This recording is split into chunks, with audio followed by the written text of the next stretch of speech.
అశ్వమేధయాగం యథావిధిగా జరుగుతోంది. అప్పుడు హవిస్సు స్వీకరించడానికి శ్రీహరి కూడా అక్కడకు వచ్చాడు. దేవతలందరూ శ్రీహరి దగ్గరకు వచ్చి పాహిమాం పరంధామ శరణు శరణు అని నమస్కరించారు.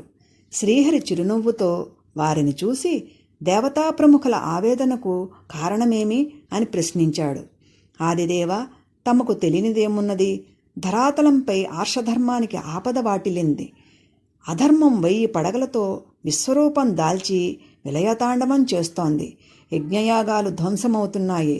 పితామహ ప్రసాదిత వరబలంతో రావణుడు లోకభీకరుడైనాడు. సాధు సజ్జన సంహారం సాగిస్తూ సంతసిస్తున్నాడు.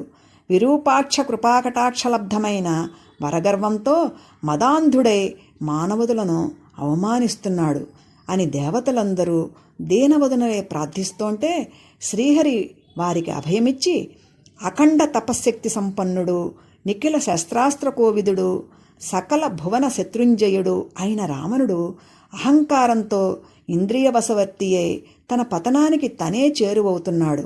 రావణ సంహారానికై నేను నరునిగా అవనిపై అవతరించే సమయం ఆసన్నమైంది.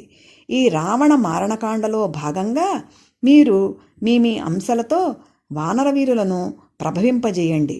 నేను, ఆదిశేషుడు, శంఖచక్రాలు ఈ దశరథ మహారాజుకు కుమారులుగా జన్మిస్తాము అని పలికాడు. దేవతలందరూ సంతసించి హవిస్సులు అందుకొని వారి వారి స్థానాలకు వెళ్ళిపోయారు. అశ్వమేధయాగం పతాకస్థాయికి చేరుకుంది. బలి సమర్పణ వేళ బంగారు మునలు గల 3 కత్తులతో కౌసల్యాదేవి యాగాశ్వానికి ప్రదక్షిణం చేసి ఆ కత్తులతో యాగాశ్వాన్ని పొడిచి సంహరించింది.